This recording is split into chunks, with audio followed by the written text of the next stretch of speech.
He is going to lie to you about nearly everything. His day, his mood, whether he's actually okay. But there is one thing an avoidant man simply cannot fake, no matter how hard he attempts it. And once you learn to spot it, you will never look past it again. Stick with me for the next few minutes, because I'm about to walk you through the exact behaviors psychologists use to tell the difference between a man who is just distant and a man who is drowning in emotions he was never taught how to name. Some of what you're about to hear will sting. Most of it will feel like flipping on a light in a room you've been sitting in for months, wondering why everything felt so dark. Here's the strange truth about avoidant love. It hardly ever looks like love at all. Instead, it looks like silence. It looks like a man pulling back right when things start to feel close.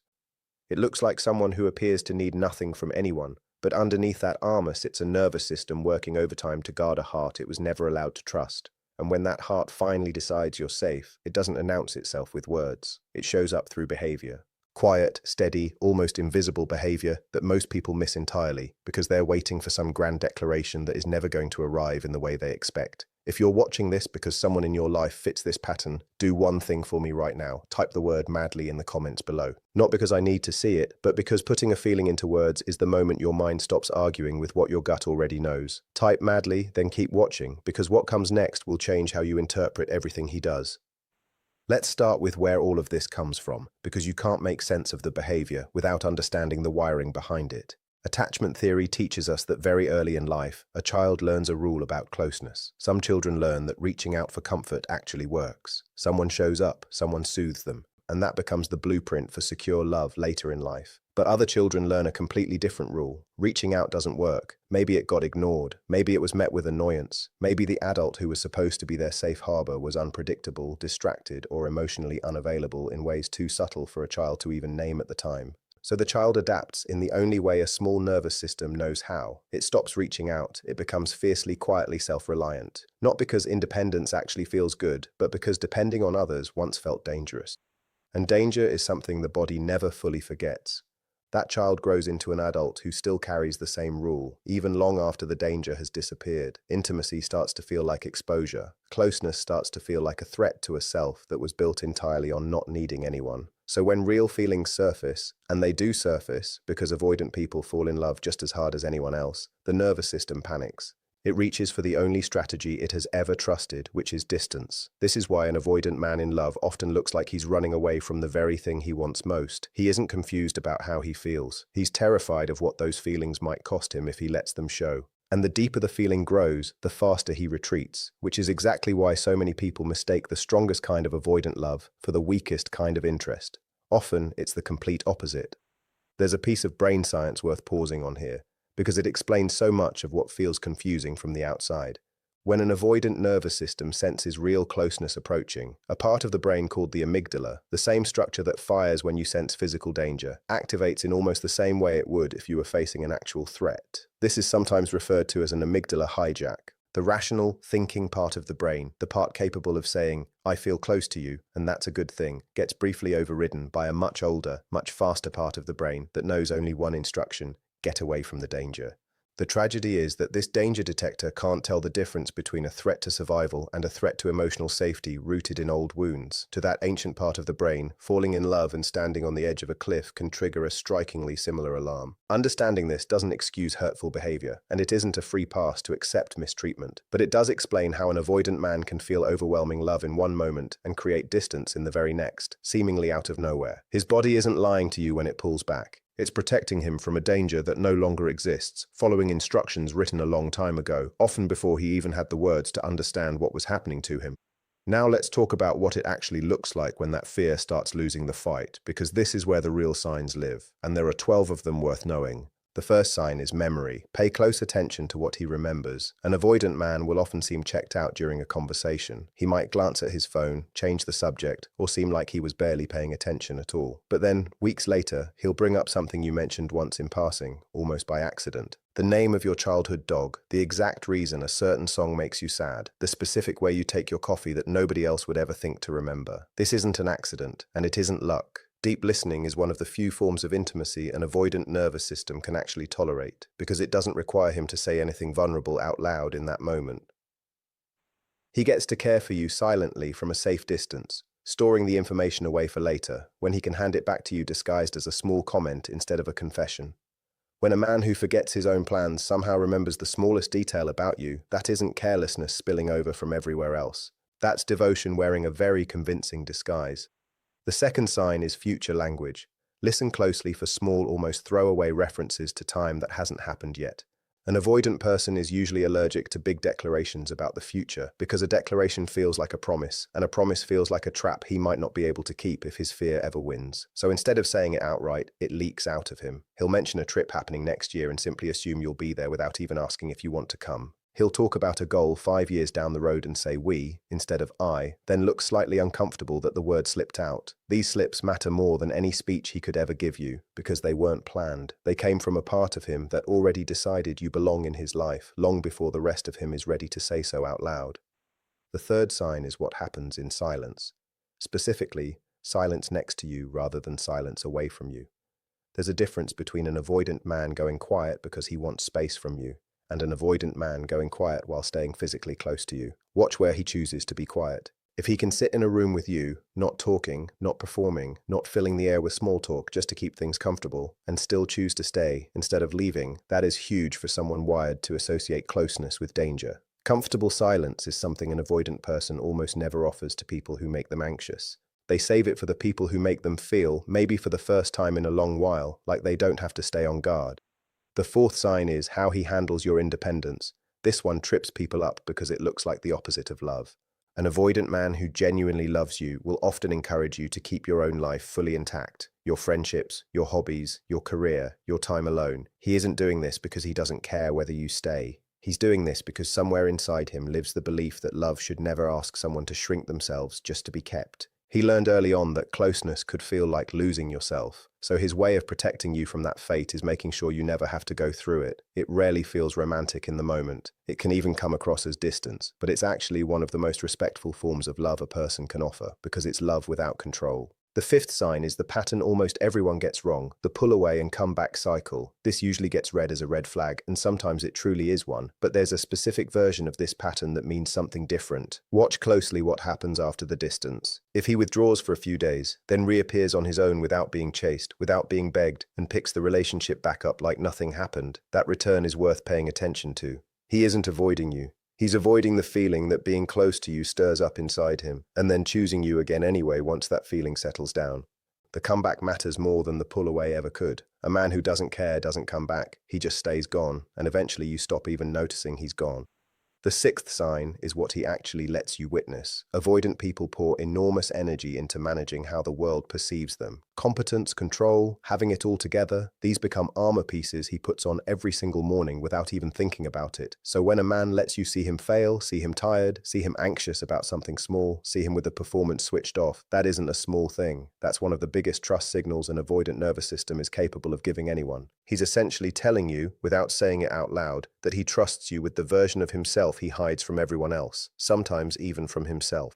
The seventh sign lives in action instead of language. Many avoidant men are deeply uneasy with emotional vocabulary. Saying "I love you" can feel to them like standing in an open field during a lightning storm, exposed from every direction. So instead, love gets translated into logistics. He fixes the thing that's been broken in your apartment for months without being asked twice. He shows up early to help you move boxes nobody else offered to carry. He quietly handles a problem before you even realized it was a problem, then never brings it up again, almost hoping you won't notice so he doesn't have to explain why he cared enough to fix it. Psychologists sometimes call this instrumental caregiving, and for an avoidant person, it's often a direct emotional translation. What he can't say, he does.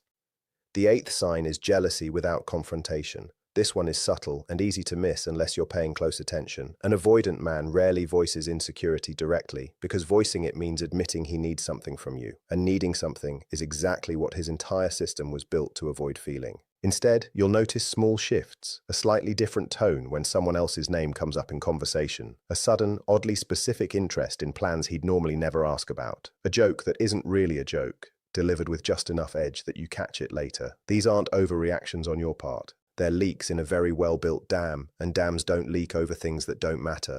The ninth sign is access to the parts of his life almost nobody gets to see. Pay attention to who he introduces you to, and how small that circle actually turns out to be. An avoidant man typically keeps his inner world tightly guarded and carefully divided into separate compartments. Friends know one version of him, family knows another, co-workers know a third, and none of those versions fully overlap. If you're one of the very few people who gets folded into more than one of those compartments, who becomes part of the actual structure of his life instead of being kept politely in a separate room, that matters a great deal. It means he's decided, somewhere below conscious thought, that you aren't a risk to be managed and contained. You're someone he's willing to be fully known by, even at the cost of his own comfort. The 10th sign is how he apologizes, or more accurately, how long it takes him to. Avoidant people are often terrible at apologizing in the moment because an apology means admitting he did something that affected another person emotionally, and that admission feels like exposure stacked on top of exposure. So the apology tends to arrive late, a day later, a week later, sometimes tucked into a completely unrelated conversation, coming in sideways, almost by accident. If you notice a pattern where he circles back to something that upset you, even long after you assumed it was forgotten, and tries however clumsily to make it right, that delay isn't proof he didn't care in the moment. It's proof he was quietly working up the courage to say something that genuinely terrifies him. The 11th sign is staying through inconvenience. Watch what he does when being with you is genuinely hard. Bad timing, a bad mood, a rough week where nothing in his life is going right. Anyone can show up when things are easy and low cost. What tells you something real is whether he shows up when there's nothing obvious in it for him except discomfort and effort. An avoidant man who isn't truly invested will use difficulty as his exit ramp because difficulty conveniently gives him permission to retreat without ever explaining why. An avoidant man who loves you deeply will feel that exact same pull to retreat. Notice it happening in real time and stay anyway. That internal battle you can't see from the outside is often the most important part of the entire story. The 12th sign is the one that ties everything else together, and it's this. The intensity of his distance is usually proportional to the intensity of what he feels underneath it. That sounds backwards at first, but psychologists who study attachment patterns see it constantly in practice. Avoidant people don't pull away from things that don't matter to them. They pull away from things that matter too much, too fast, in ways they were never taught how to hold safely. A casual, low-stakes date doesn't trigger a shutdown response. Something that feels like it could actually become real absolutely does. So paradoxically, the moments when he seems furthest away can be the exact moments he's most overwhelmed by how close he actually feels on the inside. That doesn't excuse behavior that hurts you, and it shouldn't be used as a free pass. It explains it. And there's a real difference between explaining something and excusing it. You're still allowed to want more consistency, even while fully understanding where the inconsistency comes from, biologically and emotionally. There are 3 more signs worth knowing before we reach the part that matters most, because these final 3 are often the quietest of all and the easiest to miss entirely.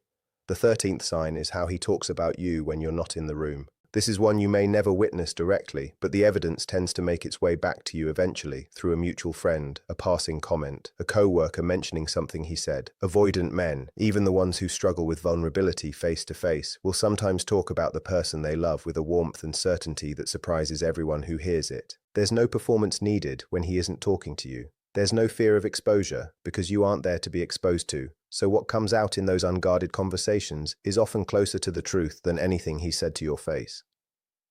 If people keep telling you that he lit up talking about you, that he seemed proud, that he used a tone they'd never heard from him before, believe them. That version of him is real too, maybe even more real than the cautious version you usually get. The 14th sign is physical proximity that has nothing to do with physical intimacy. Watch where he chooses to sit, stand, or sleep when there's no romantic or sexual reason driving the choice. An avoidant man who isn't invested will keep his distance even in casual moments, almost instinctively, because distance feels like safety. But an avoidant man who loves you will find himself drifting toward you in small, almost unconscious ways. Sitting slightly closer on the couch than the space actually calls for, finding a reason to hang around the kitchen while you cook, even though he has nothing to do there, reaching for a shared blanket instead of grabbing his own. These aren't calculated moves. They're his body doing what his mind is still too afraid to admit out loud, choosing closeness over the safety of distance, one small unconscious inch at a time. The 15th sign is what happens when he's sick, exhausted, or emotionally drained. Under normal circumstances, an avoidant person's guard stays up and works well. But illness, exhaustion, grief, and stress all drain the energy it takes to maintain that guard. This is when the mask tends to slip briefly and without meaning to, and what's underneath gets revealed. If he becomes noticeably softer, more honest, more willing to accept comfort specifically from you during those low moments, rather than retreating into total isolation the way avoidant people often do under stress, that's significant. It means his system has quietly filed you under safe, even if he's never once said the words. The people we shut out when we're at our lowest are the people we don't fully trust. The people we let in during those moments are the rare exceptions. None of this means you should wait around forever, hoping quiet gestures eventually turn into open ones on their own. Love that stays permanently hidden, no matter how sincere it is underneath, still costs the person receiving it something real. Every single day it stays unspoken. Understanding an avoidant man isn't the same as accepting a relationship that never grows past silent signals and coded behavior. The healthiest version of this story is one where he does the work to translate what's happening inside him into words you can actually hear, not just clues you're left decoding alone at midnight, replaying conversations for evidence. Emotional intelligence isn't some fixed trait handed out at birth. It's a skill, and skills can be built slowly, deliberately, through effort, the same way any other skill gets built through repetition. Men who were once the most closed off, hardest to read people you'd ever meet, have learned over time, with the right support and the right willingness, to say the things that used to terrify them completely. It's possible, it's not guaranteed, and it almost always requires him actually wanting to change for his own reasons, not just you wanting him to change for yours. Think of it like a muscle that's never been used. It doesn't grow strong the first time it's asked to lift something heavy. It grows strong slowly, through repeated uncomfortable effort, often with a few failures along the way before it starts holding real weight. Emotional openness works the same way for someone who spent decades training himself to feel nothing rather than risk feeling too much. The first attempt at real vulnerability is rarely smooth. It might come out clumsy, delayed, or wrapped in a joke to soften the exposure. That clumsiness isn't failure. It's the muscle being used for the very first time, and every rep after that gets a little easier, a little more natural, a little closer to the kind of closeness you actually deserve.